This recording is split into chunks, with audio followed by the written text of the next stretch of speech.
안녕하십니까, 하승규입니다. 여러분, 긴 장마와 코로나에 얼마나 고통이 심하십니까? 저는 제 영상을 통해서 지금까지 많은 살인사건과 강력사건에 대해서 설명한 바가 있습니다. 저는 제가 현직 때 290여 건의 살인사건을 수사했었다고 말씀드린 바 있습니다. 이렇게 많은 사건을 수사하게 된 경위는 일찍부터 주로 강력부서에 근무한 탓도 있지만은 특히 경기도는 인구도 많고 취약계수가 많이 있었습니다. 그래서 2005년도 현재 분석을 해보는 결과 평균 45시간 만에 경기도에서는 살인사건이 한 건씩 발생을 했었습니다. 이 영상을 보고 있거나 보시게 될 현직 후배 또는 전직 선후배들도 제 말에 공감을 가질 것으로 생각합니다. 저는 살인사건을 수사할 때마다 그 귀한 생명이 범죄자들에게는 일개 범행의 도구로서 또는 죽음의 대가로 얻어질 재산적 크고 작은 가치, 오로지 그것에 의해서 이 귀한 생명이 없어집니다. 범죄자들에게는 이 생명이란 그저 범죄의 대가로밖에 여겨지지 않는다는 걸 말씀드립니다. 여러분, 이 시간에는 시신 없는 살인사건에 대한 법원의 유죄 인정 사례를 설명해 드렸습니다. 법원의 입장은 대개 아무리 살인을 했다 하더라도 정황 증거나 간접 증거만 가지고는 살인죄를 인정 않는 보수적인 자세를 취해왔었습니다만은 지금 제가 말씀드리게 될 이 시신 없는 살인사건은 시신 없는 살인범들에게 경종을 울리게 되는 사례였고 앞으로도 이 법원의 판례가 무섭게 적용될 것으로 보아집니다. 이 이야기는 2015년 2월 달에 화성시 정남면에 있었던 얘기입니다. 정남면 조용한 마을에 이모 씨라고는 67살 먹은 부인이 살고 있었습니다. 이 부인은 약 5년 전에 남편을 잃고 오직 새벽 기도와 또는 빠지지 않고 교회 모임에 참석하는 등 참 착한 부인이었습니다. 이 부인은 2월 4일, 그날이 수요일이었죠.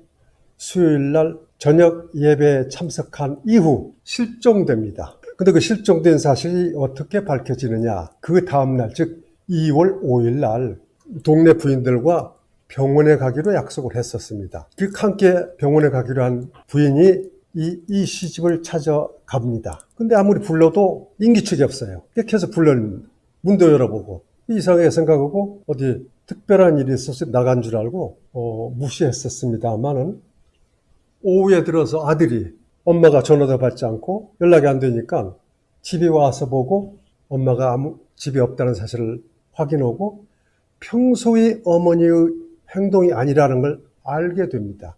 어디 가게 되면 전화를 한다든가 연락을 취할 텐데 아무런 소식도 없고 사람이 없고 함께 교회 다니는 분들한테 물어본 결과 어제 수요일 예배 갔다 온 이후로 본 일이 없다. 함께 병원에 가기로 했는데 안 보인다라는 이런 얘기를 듣고서 아들은 불길한 예감이 들어 가까운 경찰 파출소에 가서 신고를 하게 됩니다.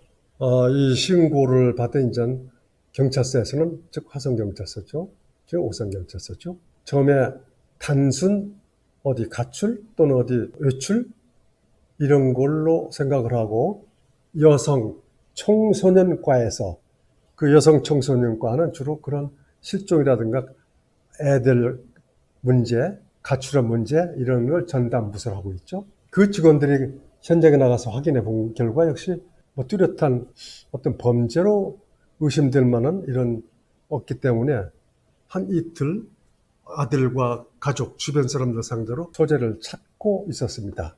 그렇던 과정에 혹시 해서 주변 CCTV를 봅니다. CCTV 영상을 자료를 확보해서 본 결과 이 씨 부인이 2월 4일 저녁 8시 반쯤 교회에서 집으로 들어온 이후로 일체 밖으로 나간 영상이 없습니다. 다시 말해서 그 영상대로라면은 이 부인은 집에 있어야 됩니다. 근데 집에 없기 때문에 이건 문제가 있다 생각해서, 그렇다면 그 울타리 안에 별채가 하나 있는데, 그 별채는 약 10여 년 동안 호랍이 한 사람이 살았습니다. 55살 먹은 화물차를 가지고 이곳저곳 설비라든가 허드렛 일을 주문받으면 가서 해고 이렇게 해서 생활하는 사람이었는데, 그 사람의 관심을 갖게 됩니다. 이 사람을 직접 면접을 하게 되죠. 혹시 이 한 집에 사는 이 부인 본 일 없냐? 물론 본 일 없다고 그러죠. 그래서 일단 이 씨가 살고 있는 그 방 안방을 더불어서 그 김 씨라고는 호랍이 그가 사는 방도 압수수색 영장을 받아서 수색을 해보기로 작정을 합니다. 그리고 2월 9일 날 김 씨한테 협조해달라. 당신 사는 방도 우리가 좀 수색을 해봐야 되겠다 라고 통보를 하니까 이 김 씨 펄쩍 뜁니다. 그날은 제가 어디 일 나가기 때문에 도저히 집에 있을 수가 없습니다 라고 해서 어쩔 수 없이 경찰도 그렇다면 그 다음날 하기로 하고, 2월 9일 날 경찰들은 관할 파출소뿐만 아니라 경찰력을 동원해서 이 씨 집 주변을 정밀 수색을 하게 됩니다. 냇가라든가 후미진 곳이라든가 이 수색하는 과정에 얼핏 보니까 2시가 조금 지났을 무렵에 문제의 그 이 씨 집과 김 씨 집 그 울타리 그 지붕에서 하얀 연기가 나오고 불이 타는 것이 목격이 되죠. 그 불이 나게 이제 경찰들이 저 집에서 불이 난 것 같은데, 그러고는 이제 동네 사람들과 어울려서 같이 실종된 그 부인 집을 가 봅니다. 그때 이 김 씨, 호랍이 김 씨가 경찰들 앞에 나타납니다. 그러면서 하는 얘기가, 아니 제 방에 불이 난 것 같은데 아마 내 옷이 축축해서 말리려고 히터를 켜놓고 그 위에다가 옷을 얹어놓고 잠깐 나간 사이에 불이 난 것 같다. 자기 과실에 의해서 불이 난 것처럼 이렇게 설명을 합니다. 이때부터 경찰은 이 김 씨에 대해서 강한 의문점을 갖게 됩니다. 2월 9일 날 김 씨에게 수색에 협조 좀 해달라고 얘기했는데도 불구하고 그날 바빠서 절대 못한다라고 한 그 작자가 집에 와가지고 옷을 말리다가 불이 났다는 얘기입니다. 삼척동자라도 경찰이 아닌 일반인이라도 아마 지 방에 문제가 있어서 이걸 수색을 미뤘고 협조를 하지 않고 불을 태워서 흔적을 지우려 했다라는 이런 의혹을 갖기 마련이죠. 그래서 그때부터 이제 실종 사건은 단순 실종으로 보지 않고 형사과 강력반으로 사건을 넘깁니다. 여성 청소년과에서 강력반으로 넘겨서 이제 강력사건 추적 수사 체제로 이제 적극 형사들이 활동을 하게 됩니다. 그러면서 근처에 있던 영상을 모두 CCTV 영상을 자료를 확보해서 분석해 본 결과 의외로 김 씨에 대한 많은 의문점들이 나옵니다. 즉 정밀 영상을 확인한 결과 2월 5일 날, 그러니까 이 부인이 실종된 그 다음 날이죠. 오후 7시쯤 돼서 보니 용의자 김 씨가 자기 방에서 크고 무거워 보이는 박스를 가지고 나와서 자기 화물차 뒷간에 싣습니다. 그래서 이 차량의 번호와 차량의 특징이 있기 때문에 계속 동선을 쫓아가 봅니다. 요즘은 참 수사가 좀 하기가 편합니다. 군데군데 CCTV가 많이 있기 때문에.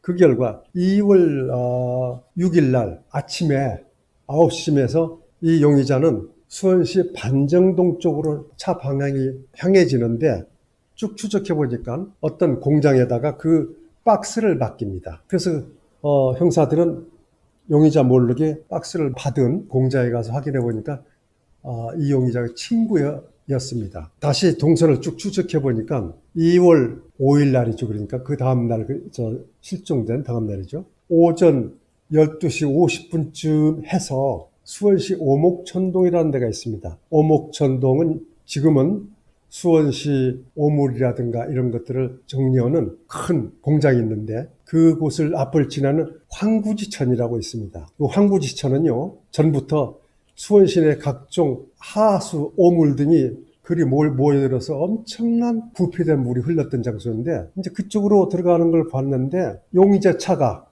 불과 1.7km 정도 되는 그 황구지천 길이 뚝이 그게 그 동네 그 근처는 집도 별로 없습니다. 들어갈 때 하수처리장 입구에 있는 CCTV에서 확인한 결과 12시 50분쯤 황구지천 뚝으로 간 차가 6분 정도면 지나갈 수 있습니다. 그 속도라면. 그런데 그날 오후 3시 34분에 황구지천을 빠져나갑니다. 이 3시간여 동안에 이 용의자는 뭘 했을까요? 그래서 경찰들은 황구지천 일대를 또 수색을 하기 시작합니다. 혹시 시신을 버리지 않았을까? 그런데 2월 10일 날 오후에 용의자는 반정동의 공장, 자기 지인한테 맡겼던 그 박스를 찾아갑니다. 그 박스가 뭐였는가 차에 실었던 걸 보니까 형사들은 깜짝 놀랐습니다. 자세히 화면을 확대해서 보니까 정육점에서 사용하는 육절기였습니다. 즉 여러분들이 정육점에서 고기 3kg 달라, 그 뼈를 잘라달라 하면 그 잘리는 기계 있지 않습니까? 여러분들 지금 아마 화면을 보고 계시리라 생각합니다만은 이 육절기를 맡겼다가 찾아간 겁니다. 그래서 이제 형사들은 이제 구체적으로 이 육절기를 가지고 실종된 이 부인을 살해해서 시신을 세분화해서 버렸을 것으로 판단을 하기 시작합니다. 그래서 이 육절기를 회수한 용의자는 그걸 싣고 그곳을 빠져나와서 서울 쪽으로 갑니다.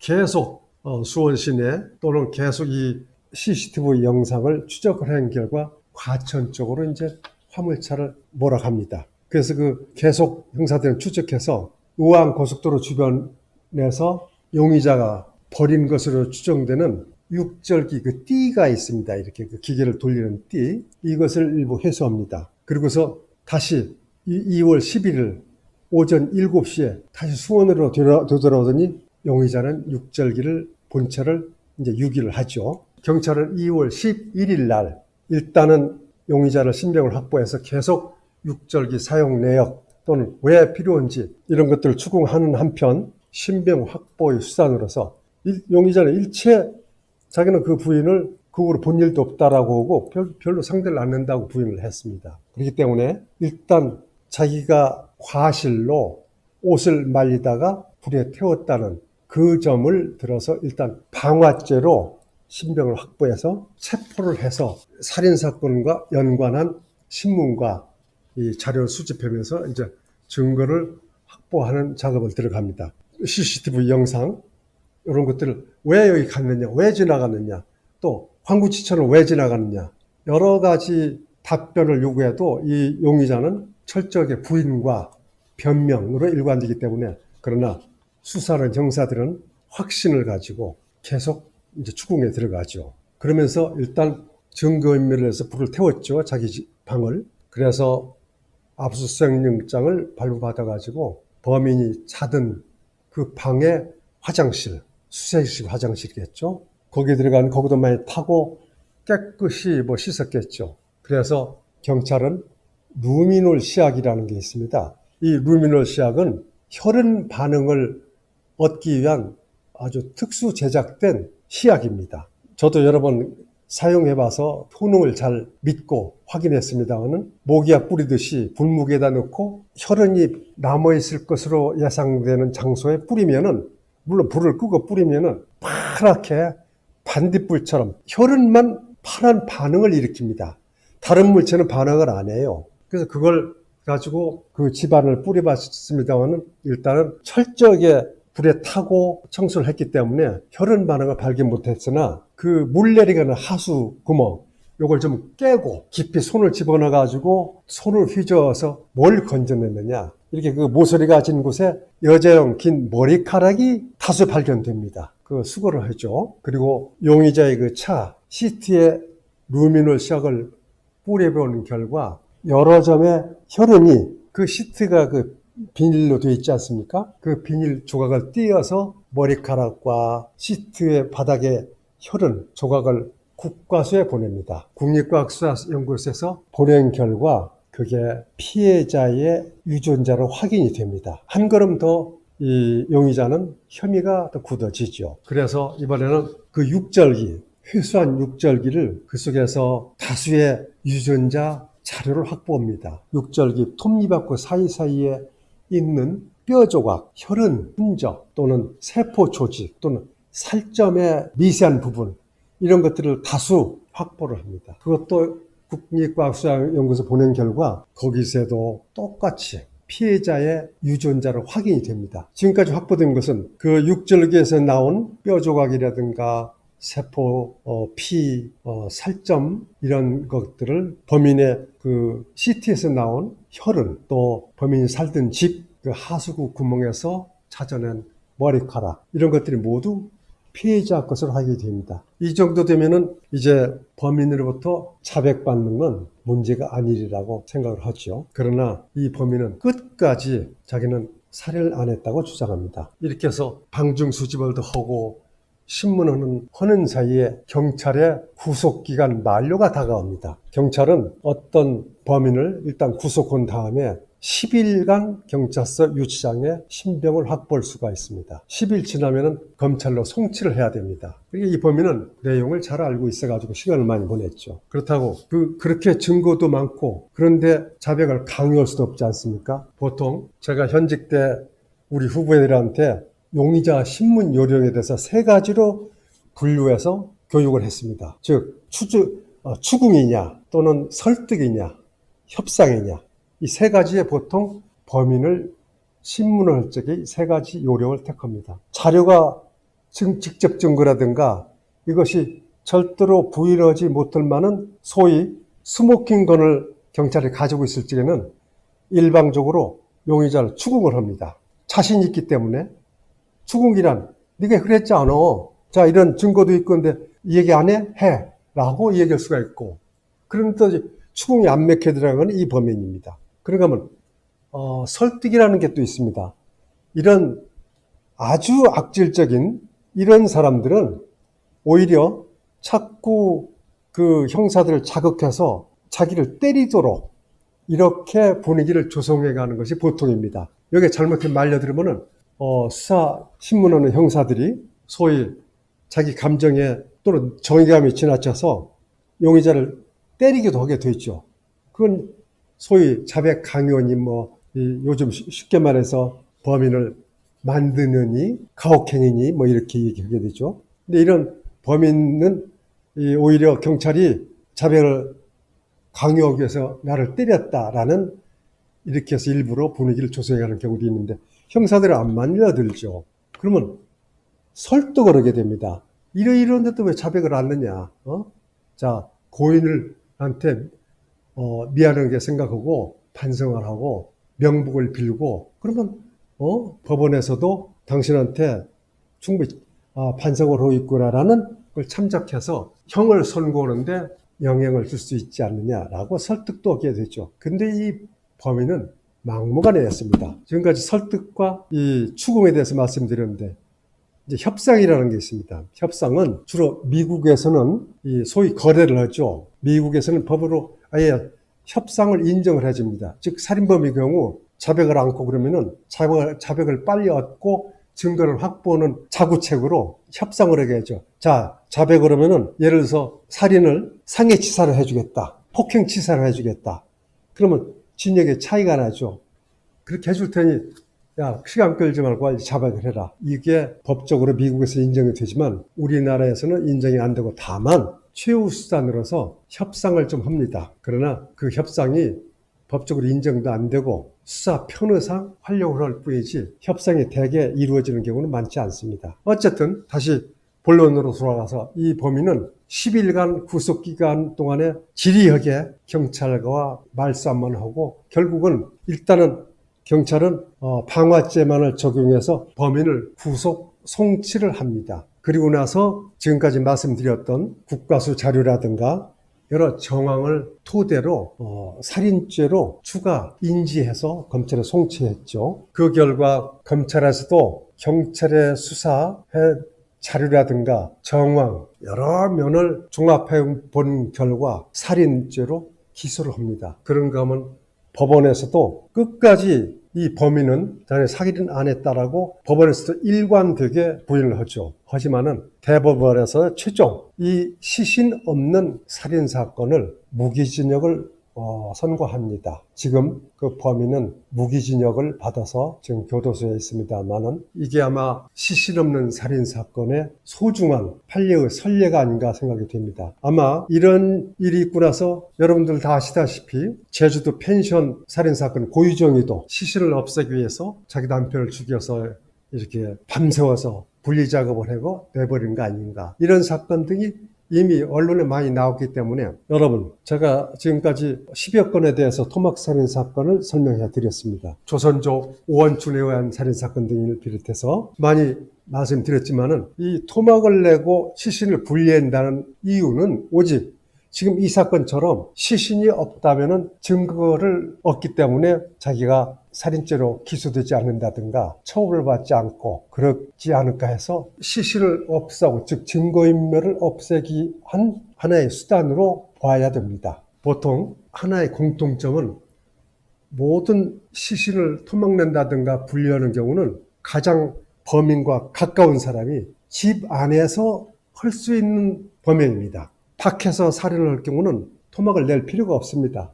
그저 삽이나 괭이를 이용해서 땅을 파고 시신을 묻어서 흔적을 없애기 위함으로 밖에서 하고, 보통 토막살인이라든가 이런 사건은 피해자의 인적사항만 확인만 하면 되면 범인은 가장 가까운 데 있는 사람입니다. 그래서 우리는 비교적 수사할 적에 토막살인 사건이 발생하면은 그 시신의 주인만 확인되면은 범인 잡는 건 그 문제가 안 됩니다. 이 사건의 경우 범인은 이 부인이 5년 전에 남편 일고 5m 사이에 둔 별채와 이렇게 따로 떨어져 살았습니다. 아마도 추측컨대 이 용의자 범인은 이 부인을 혼자 살기 때문에 아마 재산도 생각이 됐겠죠. 그러면서 부인과 가깝게 관계를 맺고 나면은 자기한테 여러 가지 이익 생길 것이다 생각해서 착한 부인을 성추행을 하려다가 반항을 하니까 죽였을 것이다 라고 상당히 이유 있는 추정으로 보아집니다. 어쨌든 시신 없는 살인사건의 경우 이 사건이 좋은 선례가 됐다는 사실 말씀드리며 여러분 오늘 감사합니다. 이만하겠습니다.